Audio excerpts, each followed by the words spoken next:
জানেন আপু, ও আমার এই অন্ধ হওয়ার সুযোগটা নিয়েছে। আমাকে বলে গেছে তুই তো আর দেখতে পারিস না, আমার আবার কি করবি। সত্যি তো তাই আপু, আমি ওর কি করব। আচ্ছা আপু, দেশে কি আর কোনো মেয়ে ছিল না? আমার সাথে কেন এটা করলো? আমি কি বড় কোনো অপরাধ করে ফেলেছি? অন্ধ হওয়াটা কি আমার দোষের কিছু? ওরা আমাকে বাঁচতে দিবে না, আমাকে বাঁচতে দিবে না আপু। রিয়া কান্না করতে করতে পুরো বেডটা ভিজে ফেলছে মনে হচ্ছে এই কথাগুলো বলে। আমি আর দাঁড়িয়ে থাকতে পারলাম না। রিয়ার কথা শুনে পাশের চেয়ারে বসে কান্না করতে লাগলাম। চোখ দিয়ে আপনা আপনি পানি পড়ছে। কি করলাম আমি এটা? নিজের ইচ্ছা মেটাতে একটা মেয়েকে আমি মেরে ফেললাম। সব স্বপ্ন শেষ করে দিলাম আমি ওর। আমার এই পৃথিবীতে বেঁচে থাকার কোনো মানে হচ্ছে না। সত্যি তো, আমি একটা অন্ধ মেয়ের সব স্বপ্ন ভেঙে ফেললাম। পৃথিবীর সবচেয়ে নিকৃষ্ট মানুষ হচ্ছে আমি। আপন নিজের চোখের পানি মুছে রিয়াকে বলল, কান্না করিও না, সব ঠিক হয়ে যাবে। আমি তোমার ধর্ষণকারীকে খুঁজে বের করব। রিয়া আপুকে বলল, আপনার খুঁজে বের করতে হবে না আপু, আপনি বলছেন এটাই অনেক বেশি। আমি জানি ভাইয়া সব খুঁজে বের করবে। আর বাবা আজকে আসছে, জানি না কি হয়। উনি এখানকার কাউকে ছাড়বে না, এটা আমি জানি। এখনই সেনাবাহিনীর মেজর আর এখন আর খুব রাগ। বাবাকে কিভাবে যে কন্ট্রোল করব সেটাই চিন্তা করছি আপু। এর মাঝে আপুর ফোন এলো। আপু ফোনটা হাতে নিয়ে বলল, রিয়া আমি একটু কথা বলে আসি কেমন? তুমি আমার ছোট ভাইয়ের সাথে কথা বলো। দীপু রিয়ার পাশে বস। আপু কিছু দেখার আগেই চোখের পানি মুছে ফেললাম। আপু বের হতেই আমি রিয়ার পাশে বসলাম। কণ্ঠটা একটু চিকন করেই বললাম, রিয়া আমাকে চিনতে পেরেছো? আগের কণ্ঠে কথা বললে রিয়া আমাকে চিনে ফেলবে।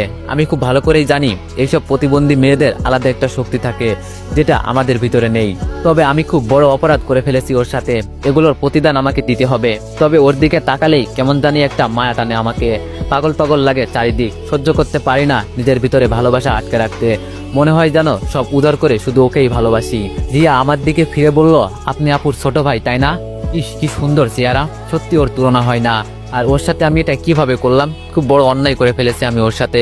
রিয়াকে কাছে থেকে দেখে মনে হচ্ছে যেন আমি ওর প্রেমে বারবার পড়ে যাচ্ছি। রিয়া নাকি অন্ধ, ওর চোখ দেখলে কেউ বলবে না ও যে অন্ধ। আমি একটা হাসি দিয়ে বললাম, তুমি খুব সুন্দর জানো রিয়া। রিয়া হয়তো আমার থেকে এই কথাটা আশা করেনি। কেমন যেন একটু আনমন হয়ে বলল, আমাকে খুশি করার জন্য বললেন বুঝি ভাইয়া? আমি মনে মনে বললাম, আরে বাবা এই মেয়ে তো দেখি সবকিছুই বুঝতে পারে। তাও আমি একটু জোর দিয়েই বললাম, সত্যি রিয়া তুমি খুব সুন্দর। দূর থেকে কেউ দেখলে তোমাকে অন্ধ বলবে না, যে কেউ দেখলেই তোমার প্রেমে পড়ে যাবে। আমার তো তোমাকে প্রথম দেখাতেই কেমন জানি ভিতরে একটু প্রেম প্রেম ভাব হয়ে গেছে। সত্যি এখন আমার রিয়ার উপর একটা আলাদা মায়া জমে গেছে। আর রিয়াকে খুশি করার জন্য এই কথা বললাম। রিয়া উঠে বসে বলল, ভাইয়া তো দেখি খুব ভালোই মজা করতে পারেন। আমি বললাম, তোমার মনে হয় কি আমি মজা করছি?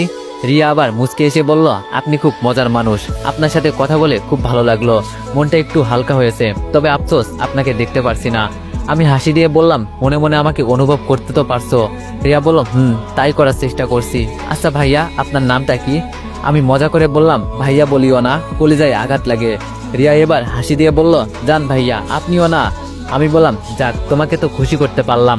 আর আমি চাই না তোমার মনটা খারাপ থাকুক। আর আমার নাম হচ্ছে মোহাম্মদ দীপু হোসেন, তুমি চাইলে দীপু বলতে পারো। রিয়া বলল, না সে কিভাবে বলি, আপনি আমার বড় ভাইয়ের মতো। আমি বললাম, তোমার মুখে ভাইয়া শুনতে ভালো লাগছে না। রিয়া বলল, আমি একটা অন্ধ মেয়ে জানেন। আমি এবার রেগে বললাম, অন্ধ হয়েছেন তো কি হয়েছে, তাই বলে তুমি মানুষ না? অপরাধ করছি তো আর কিছু বললাম না, চুপ করে বসে আছি। সত্যিই তো অপরাধ করছি আমি, এর শাস্তি তো আমাকে পেতেই হবে। একটা নিরীহ মেয়ের সাথে কেন এমন হবে? আমি এর বিনিময়ে যা দরকার আমি সব করব রিয়ার জন্য। আমি চাই না ওকে আর কষ্ট দিতে। যতই দেখি যেন ওকে মন ভরে না, শুধু দেখার ইচ্ছা করে। জানি না এটা প্রেম নাকি। এর মাঝে রিয়া বলে উঠল, ভাইয়া আছেন নাকি চলে গেছেন? আমি রিয়ার কথার উত্তর দিয়ে বললাম, আরে না রিয়া আসি, তোমাকে একা রেখে কই যাব? রিয়া বলল, আপনার তো যাওয়ার কত জায়গা আছে। আমি বললাম, আরে তুমিও না যে কি বলো আপুর মতো। আচ্ছা রিয়া তুমি সুস্থ হও আগে, তারপর তোমাকে একদিন ঘুরতে নিয়ে যাব। রিয়া বলল, ঘুরতে গেলে কি হবে ভাইয়া? বাইরে কিছুই তো দেখতে পারবো না। আমি রিয়ার দিকে অপলক দৃষ্টিতে তাকিয়ে আছি। ও কি বলছে মাথায় ঢুকছে না। বারবার জানো আমি ওর প্রেমে পড়ে যাচ্ছি। তবে আমি যে ওর কাছে অপরাধী। যদি রিয়া কখনো এই কথা জানতে পারে, কখনো হয়তো আমার সাথে কথা বলবে না। মাফ করবে তো দূরের কথা, দূর থেকে দেখেই আমাকে ঘৃণা করবে। এর মাঝেই হঠাৎ করে রিয়ার ভাই রুমে ঢুকলো। তার মানে এই আপদ এখনো বিদায় হয় নাই। যেখানে বাঘের ভয় সেখানে নাকি সন্ধ্যা হয়। আমারও এখন তাই মনে হচ্ছে। আমি বসা থেকে দাঁড়িয়ে গেলাম। রিয়া আবার আমাকে খুঁজতে খুঁজতে বলল, কি ব্যাপার ভাইয়া, আপনি একটু পরপর কোথায় চলে যান, কথা বলেন না কেন? আমি চুপ করে দাঁড়িয়ে আছি। রিয়ার ভাই আমার দিকে বড় বড় চোখে তাকিয়ে আছে, এমনকি আমার চারিদিকে গোল গোল করে ঘুরছে আর আমাকে দেখছে। আমার আজকে মনে হয় না যে বাঁচার মতো কোনো পথ খোলা আছে। একবার শুধু ওর হাত থেকে বেঁচে যাই। এই তো আপু এসে গেছে।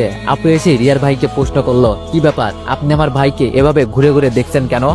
আমি গিয়ে আপুর পিছনে দাঁড়ালাম। রিয়ার ভাই একটু চমকে উঠে বলল, এমনি দেখছি আর কি তোমার ভাইকে। আপু বলল, একটা কথা শুনেন, আমার ভাইয়াকে খারাপ মনে করবেন না, ও আমাদের কথা ছাড়া ঘর থেকে এক পাও নাড়ায় না, কি করবে না করবে সব আমাদের থেকে অনুমতি নিয়ে করে, এর জন্য বলছি সাবধানে আমার ভাইকে সন্দেহ করবেন না একদম। রিয়া মুখটা কালো করে বলল, ভাইয়া তুই পাগল হয়ে গেলি, ওরা আমাদের দেখতে এসেছে। রিয়ার ভাই আমার দিকে হাত বাড়িয়ে বলল, হাই আমি রাসেল। আমিও গিয়ে হাত মিলিয়ে বললাম, আমি দীপু। চোরের মতো থাকলে জানি সন্দেহ করবে, তাই বুকের মাঝে একটু সাহস টাকা লাগবে। রাসেল দ্বিতীয়বার আমার দিকে তাকিয়ে বলল, সরি। আমিও একটা হাসি দিয়ে বললাম, সমস্যা নেই ভাইয়া, আপনার অবস্থা আমি এখন বুঝতে পারছি। রাসেল ভাই বলল, কোনো ভাইয়া বলবে না, আমি তোমার সমবয়সী, তাই রাসেল নামে বলতে পারো। আচ্ছা তোমরা কথা বলো, আমি বাইরে আছি। আপু রিয়ার কাছে যেতে যেতে বলল, সমস্যা নেই, আপনি বাসায় চলে যান, আমরা এখানে আছি, বাইরে থাকতে হবে না। রাসেল হাসি মুখে বের হয়ে গেল। রিয়া আপুর হাত ধরে বলল, দীপু ভাই আছে নাকি এখানে? রিয়ার মুখ থেকে ভাই নামটা শুনে অনেক খারাপ লাগলো। আমি আপুর পিছনে দাঁড়িয়ে বললাম, আছি রিয়া, বলো। রিয়া বলল, সরি, আসলে ভাইয়ার মাথা একটু গরম তো, এই জন্য এমন হয়েছে। আমি হাসি মুখে বললাম, আরে সরি বলতে হবে না, আমি বুঝতে পারছি। আপু আমার দিকে তাকিয়ে বলল, দীপু তুই না কোথাও যাবি? আমি বললাম, আপু বলছিলাম তো। আপু বলল, আচ্ছা যাও তাহলে, আর বেশি দেরি করে বাসায় যাবি না। রিয়া আচমকা বলে উঠল, ভাইয়া কোথায় যাবেন? আমি রিয়ার কথার জবাব দিয়ে বললাম, এই তো এক বন্ধুর সাথে দেখা করতে। রিয়া হাসি মুখে বলল, মেয়ে বন্ধু বুঝি? আপু হেসে হেসে বলল, তুমি জানো কিভাবে? রিয়াও হাসি দিয়ে বলল, এই তো আপু অনুমান করে বললাম। আমি বললাম, বাবা এই না হলে আমার বড় বোন নিজের ভাইয়ের মান ইজ্জত সব ভাসিয়ে দিবে, বুঝতে পারছি, আর আমার তো কোনো মেয়ে বন্ধুই নাই। রিয়া চোখ বন্ধ করে বলল, যান যান, আর মিথ্যা বলতে হবে না, আপনার জন্য অপেক্ষা করছে বুঝি বেচারি। আমি বোকা বোকা চোখে আপুর দিকে তাকিয়ে বললাম, আপু তোরা আমাকে নিয়ে কি শুরু করলি? আপু হাসি দিয়ে বলল, রাগ করিস না, এমনি মজা করলাম, তুই যা।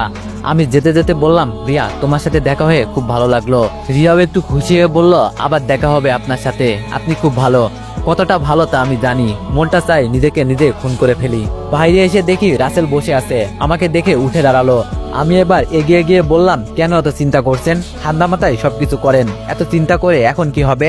রাসেল মুখটা কালো করে বলল, একটা মাত্রই বোন আমার, আর ওর সাথে যেসব করছে না, ওর 12টা আমি না বাজিয়ে ছাড়বো না। আর ওই সময়ের জন্য সরি। আমি রাসেলের দিকে তাকিয়ে বললাম, আরে না সমস্যা নেই, একজন ভাই হিসাবে আপনার তো একটা দায়িত্ব আছে, আমি বুঝতে পারছি। রাসেল বলল, তাহলে আজ থেকে ফ্রেন্ডস? আমি অবাক হয়ে বললাম, এটা সম্ভব না, আপনি কই আর আমি কই? একে বন্ধু বানালে সব শেষ হয়ে যাবে, আমি যে ধরা পড়ে যাব, কোনোভাবেই ওর হাত থেকে বাঁচতে পারবো না পরে। রাসেল আমার দিকে তাকিয়ে বলল, আমরা সবাই তো মানুষ। আমি মাথাটা নিচু করে বললাম, আমরা সবাই মানুষ, তবে মানুষের ভিতরে কিছু অমানুষও আছে। আস্তে করে বললাম, যেমন আমি। রাসেল আমার কথার উত্তর দিয়ে বললাম, তুমি ঠিকই বলেছ, তবে এইসব অমানুষদের ঠিক করতে হবে। আচ্ছা তুমি এখন কোথায় যাও? আমি বললাম, এই তো একটু বাইরে যাব, আপু ভিতরে আছে। রাসেল বসে বলল, আচ্ছা যাও, তোমার সাথে দেখা হয়ে খুব ভালো লাগলো। আমি হাঁটতে হাঁটতে বললাম, এখানে বেশি সময় থাকবেন না, বাসায় চলে যান, আর আপু তো আছেই, যদি কোনো সাহায্য লাগে আমাকে বলবেন। রাসেল পিছন ফিরে বলল, ধন্যবাদ তোমাকে। আমি আর কোনো কথা বললাম না, একটা রিক্সা নিয়ে খালি মাঠে চলে এলাম। মাঠের মাঝখানে বসে বসে চিন্তা করছি, জীবনের সবচেয়ে বড় ভুল করে ফেলেছি। আচ্ছা আমার কি সবকিছু বলে দেওয়া উচিত? হয়তো, তবে এছাড়া আমার কাছে কোনো পথ নেই। সবাইকে বললে হয়তো আমি আর এই পৃথিবীতে থাকতে পারবো না। রিয়ার ভাই নইলে ওর বাবা আমাকে মেরে ফেলবে, নইলে আমাকে এখান থেকে পালাতে হবে। আমি তো অপরাধ করছি রিয়ার সাথে, ওর কাছে যদি মাপ চেয়ে নিই তাহলে কি আমাকে মাপ করবে রিয়া? হয়তো কোনো জীবনও না। জানি একদিন না একদিন সবাই আমাকে চিনে ফেলবে যে আমি রিয়াকে খুন করেছি। সেই দিনের মতো খারাপ অবস্থা হয়তো আমার থেকে কারো হবে না।